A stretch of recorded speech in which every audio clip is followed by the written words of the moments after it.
Cela fait une dizaine d'années que Toyota s'investit en Afrique et domine le safari du Kenya. Mais depuis l'affaire de Catalogne et la sanction qui écarte officiellement Toyota de la course au titre mondial, les choses ont bien changé. Toyota Team Europe n'est plus là et Toyota Kenya n'aligne qu'une seule Celica pour Ian Duncan.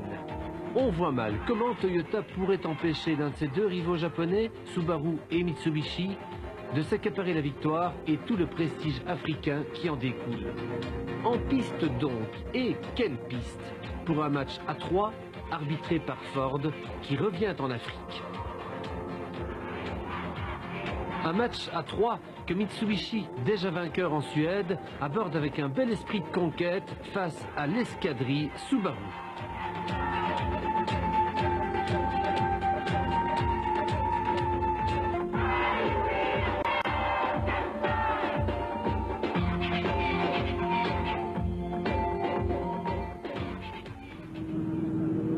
Parce qu'il a été très brillant en Suède, parce qu'il se bonifie de course en course, parce que sa Mitsubishi Lancer Evolution 3 est très performante, Tommi Mäkinen sera candidat à la victoire, même s'il découvre l'Afrique, ses charmes et ses embûches.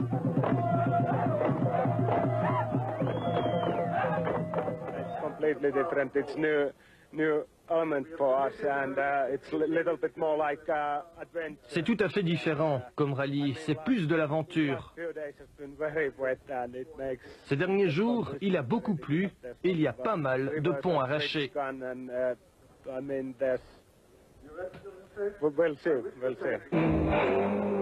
Au rallye de Suède, il a amené sa Ford Escort en deuxième position finale.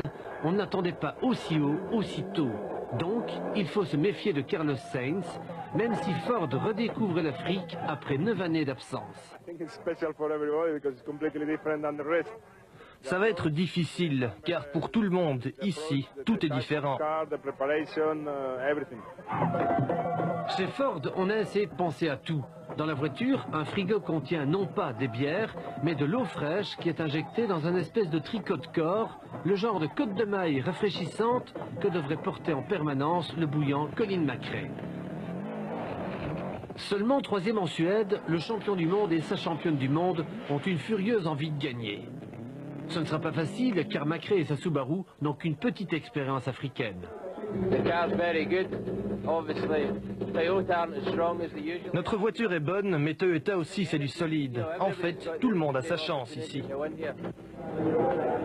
Champion du monde en titre, Colin McRae s'élance le premier du podium, planté face au Jomo Kenyatta Center dans le centre de Nairobi. De Nairobi à Nairobi, via Sultan Hamoud et Eldoret, ce 44e safari va durer 3 jours. Il s'agira d'essayer de boucler 2955 km. 15 secteurs chronométrés sont prévus, mais la saison des pluies a déjà rendu certaines pistes impraticables. Fidèle à son image de marque, Colin McRae attaque et réalise le premier meilleur temps.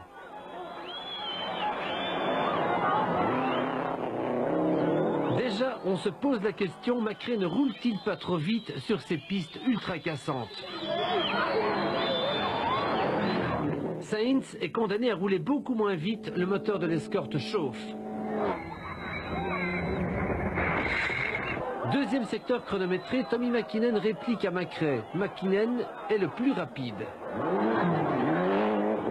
Il devance dans l'ordre Ericsson, McRae et Sainz. Il prend la tête du safari. Deuxième au général, Ericsson est à présent le meilleur performeur de Subaru, car McRae a bien dû se calmer. Ericsson résiste à Mäkinen du mieux qu'il peut, mais il est à nouveau battu dans le troisième secteur. La Toyota de Duncan navigue derrière le trio de tête sans forcer l'allure. Blomqvist sur la deuxième Ford est comme Sainz, obligé de lever le pied pour ne pas surchauffer son moteur. Piero Liatti découvre l'Afrique et cette découverte rime avec découverte de rochers, de crevasses et de trous qui tous peuvent détruire une voiture, même blindée.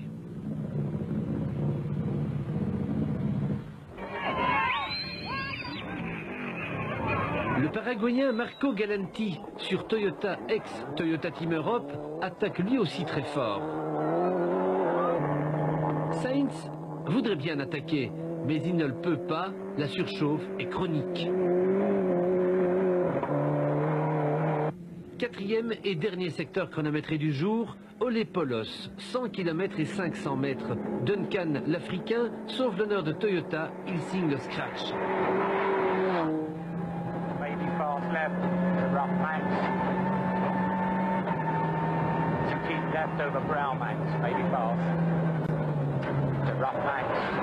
Au général, Duncan est quatrième. Il pointe derrière Macrae, troisième, qui a enfin trouvé le rythme idéal pour ne pas tout casser.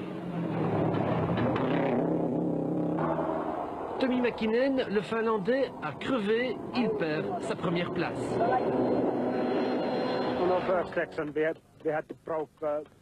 En plus de la crevaison, on a dû rouler sans direction assistée pendant 35 km. C'était très pénalisant, mais maintenant, tout est réparé.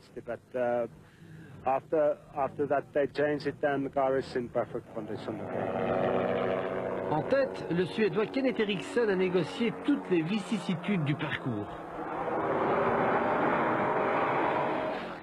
Pour garder une visibilité parfaite, il a utilisé la bonne vieille astuce du laveur de vitres. La dernière étape était dure, avec beaucoup de bourbiers, mais au total, c'était une bonne journée, sans problème.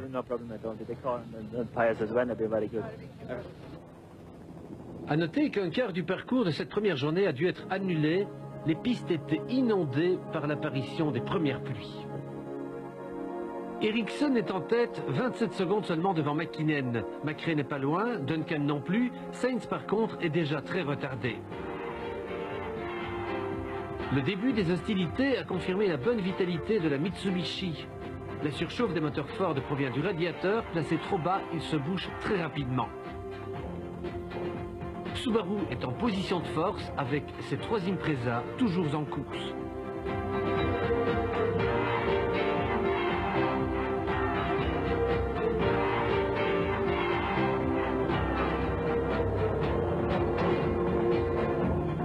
La deuxième journée du safari emmène les rescapés au nord-ouest de Nairobi par la verdoyante Rift Valley vers le lac Nakuru. Eriksson attaque pour tenter de creuser l'écart. 27 secondes d'avance sur Mäkinen, c'est trop peu pour se reposer. Il attaque un peu trop, il pille sa suspension et perd 2 minutes. Mäkinen reprend la tête du safari. Mais il n'est en tête que le temps d'une spéciale, car dans la suivante, il crève 2 fois de suite. Eriksson repasse au commandement et le sourire revient donc dans le camp Subaru. Un sourire qui est vite transformé en grimace, car Macrae a de sérieux ennuis. Distrait par des parasites dans l'intercom, il cogne une pierre, plie sa suspension avant gauche, et pour rattraper son retard, il repart à l'assaut et abîme alors sa suspension arrière gauche. Il est dépanné par ses mécanos arrivés en hélicoptère. Ce type d'assistance, heureusement pour lui, est autorisé au Kenya. Il n'empêche, Macrae a perdu plus de 30 minutes et toute chance de victoire. Le voici dépassé par Duncan, le pilote de Toyota Kenya, qui discrètement se classe 3e. Chez Ford, on est découragé. Pour ne pas surchauffer, Sainz et Blomqvist n'en finissent pas de ralentir l'allure. Ils sont constamment devancés par le Paraguayen Galanti, qui va quand même un poil trop fort. Il va d'ailleurs finir par mettre sa Toyota en tonneau. Galanti abandonne, Macrae continue, mais dans ces conditions-là, cela n'amuse plus du tout le champion du monde en titre. On a encore cassé 3 amortisseurs, on en a changé 2 nous-mêmes, c'est vraiment la galère. La galère de Macrae n'est rien à côté de celle de Sainz. L'Espagnol vient de casser sa suspension avant. Finalement, le seul qui a vraiment le sourire, c'est Mäkinen. Dans l'ultime spéciale, Kumgoni, sur 128 km, il attaque à fond, reprend pratiquement 5 minutes à Eriksson et se retrouve en tête. Eriksson Ericsson ne peut rien faire. Sa Subaru est plus lourde que la Mitsubishi, elle est moins performante et le choix des ingénieurs de Mitsubishi d'aligner une Lancer moins renforcée et plus légère est donc en train de payer. La patience de Duncan paie aussi.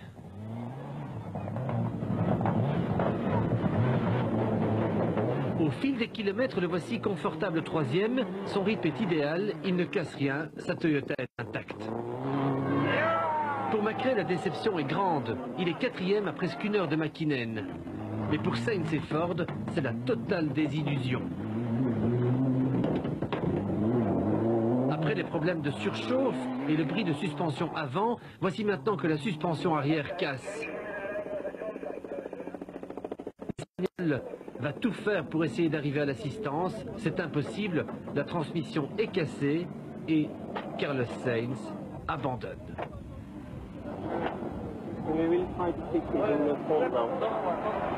La deuxième journée se termine sur la confirmation de la prise de pouvoir de Tommi Mäkinen, le néophyte de l'Afrique. J'ai terminé à l'attaque. La voiture marche super bien. Je suis très heureux. Après 2 jours et 8h53 de course, Mäkinen n'a toujours que 2 minutes 11 d'avance sur Ericsson. Autant dire qu'entre les deux furieux, rien n'est joué. Le duel scandinave Mäkinen-Ericsson va se poursuivre au cœur du pays Maasai. Bien malin qui pourrait dire si la Subaru d'Ericsson va pouvoir maîtriser la Mitsubishi de Mäkinen. Mäkinen est un drôle de zèbre. Le vainqueur du rallye de Suède paraît aussi à l'aise dans la caillasse que sur la glace et la neige.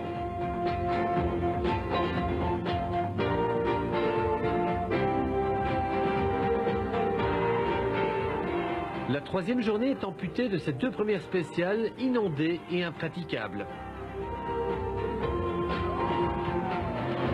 Dans la troisième, Mäkinen se fait une grosse frayeur, il crève, s'arrête pour changer de roue, perd 3 minutes et se retrouve virtuellement deuxième, dépassé par Ericsson.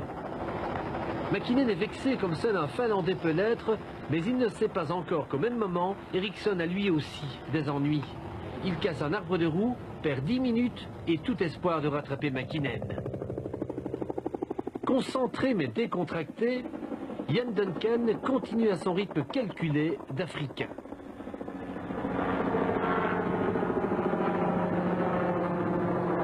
Troisième, il attend impatiemment la faute de ses 2 prédécesseurs. Colin McRae est quatrième et ça ne lui plaît guère. Perdu pour perdu, il attaque à fond, se disant qu'il pourrait peut-être rattraper Duncan, qui n'a tout compte fait que 28 minutes d'avance.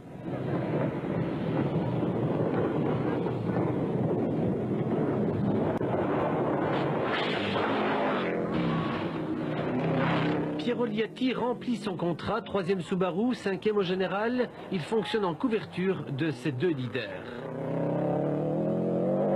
Kenjiro Shinozuka lui aussi fait son travail avec application. Le vétéran japonais va son petit train de broussard pour viser la 6e place. Que dire de Stig Blomqvist? Il y a 25 ans, il disputait son premier safari du Kenya.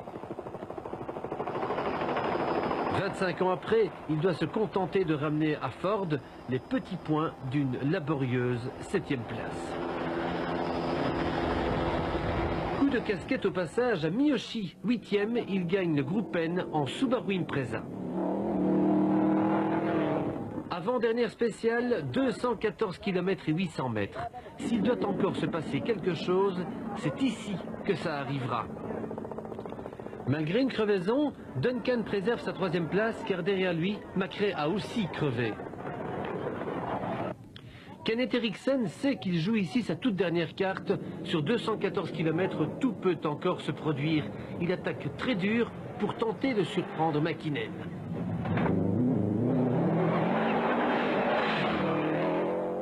Dans son offensive, il sollicite trop ses freins et est bien heureux d'en terminer sans avoir davantage de dégâts qu'un début d'incendie rapidement éteint.